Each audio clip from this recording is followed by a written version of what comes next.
couldn't walk. I couldn't move. I was shaking. I was scared. I couldn't write. They were helping me eat. I felt horrible. Denise Lippolis has not had it easy. Life was tough. My husband was dying of cancer. I was taking care of him. It was absorbing a lot of my time. She lost her husband in February and almost lost her own life in March. Right around the wake and the funeral, I was sick. It felt like the flu, and not realizing I was really running down. Denise buried her husband and felt physically sick throughout the ordeal. I went from the funeral, a mass, to the after function, and then went right to bed. The next evening, her brother took her to the local hospital emergency room. The emergency room that night was filled with people who seemingly had the flu. But they also thought, because of the recent passing of Brian, that there was deep grief attached to all of it, which exacerbated her condition. So they released me, and then I went home. That was around the time when everybody had the flu. So it felt like fever, shakes, just feeling like no energy. All I wanted to do was sleep.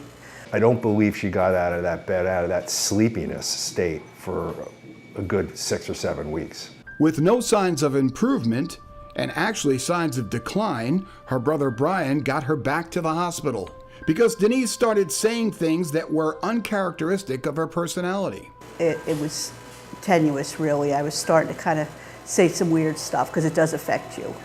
And my friends were all worried. It almost appeared like she was actively hallucinating without medication. And they did a bunch of tests on me.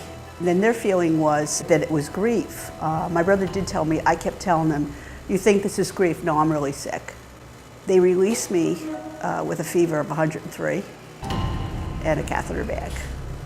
They tell you it's the flu, but you didn't accept that.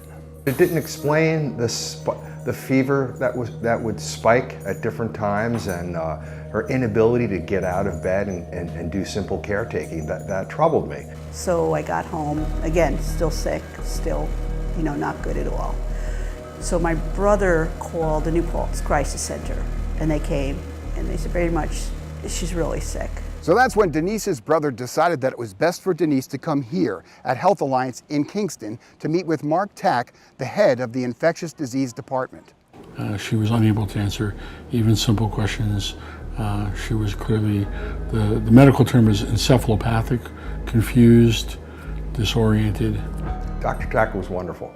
At one point when my sister was becoming sicker, I asked about the different possibilities that could occur if she were to come out of that. And he listed all of them. And the last was not the very comfortable one to hear, but it was that she was going to die. We ordered a test called a spinal tap, a lumbar puncture. The fluid is sent to our labs. Within a few minutes, we had results back that clearly showed that there was an infection going on within the central nervous system that needed to be treated. The test results revealed a case of viral meningitis, which could cause serious complications such as brain damage, hearing loss, or learning disabilities. I don't remember pieces of this. The meningitis was starting to affect into my brain, and then I was in a semi-coma for 3 weeks. So my feet were moving, my eyes were open a little bit, so that was the distinction. She had a very impressive but slow recovery. It took some time for her, but I remember walking in one day, and it's like going from a dark room to a light room. One day, after about 3 weeks, I just woke up like as if I came out of a nap. And they weren't sure I was gonna, or if I was gonna wake up, I might be a vegetable. And my friend Natalie walked in the room, and I was just, hey, how you doing? Like as if she just heard a dog talk, She was crying a little. I said, what's the matter? I haven't talked to you in 3 weeks. Why? You're in a coma. Get out of here. A coma, My initial feeling was, well, my Brian just got to heaven, and he says, don't send her up too soon. I just got here. I got people to hang it with. Once Denise came out of her coma, she was nervous that the simple things like walking and writing were not coming back to her as quickly as she would have liked. My writing wasn't there. It was horrible. And I do research, real estate research for a living, and that's how I pay my bills. And that's when Denise came here and the miracles started to happen. She was very confused and disoriented when she first came, and we weren't sure of what direction she was going into. She just wanted to cave in at first. She didn't want to do anything. She just wanted to, and she got scared. She was very anxious. I was just confused, like, what just happened to me? But to her credit, and to that of the therapists at the new Paltz Center, Denise started making a rebound. So this hallway has special meaning for you because you used to walk this hall. I did. During rehab. I did. Not like this, but... But with a walker. She's a true miracle, a walking miracle. She made friends with so many of the staff and such a recovery that many of them didn't recognize her on this visit. Good to see you. How are you? You look good. Hello. Hey, how you doing? How are you feeling? I feel great. Thank you. You look so nice. Thank you. I feel good. Yes. I feel really good. I can't express how I feel. I want to cry, but it's not cry of sadness, it's cry of joy. So it's amazing when you see the reaction from all the people who worked with her. Yes. To see her now. Yes. It's like a whole different person. It's like she was reborn into a whole new person. And Amazing. they all had something to do with it. Yes. Every single person in the building touched her in some way, or she touched them.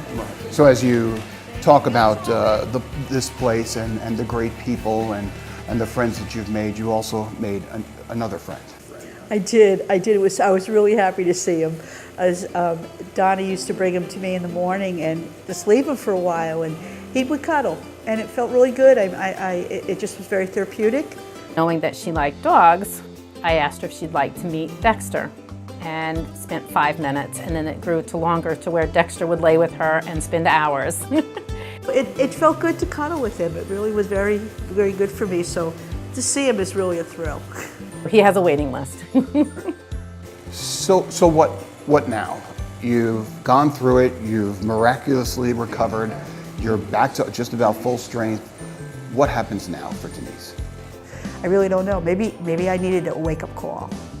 You know, it's just a total reset on my life and how I look at the world and how I approach things. And it's going to sound weird, but in some way I feel blessed because I didn't stop smoking. For years I've been, working at my business. I think most of us do. We just do it. Work comes first, I don't work as many nights as I used to. I used to work till go to work, come back, work till 9 o'clock. That's not a life. That's not a life, So I am enjoying it. And somebody calls and wants to go someplace, I drop whatever I'm doing. We're going. We're just going,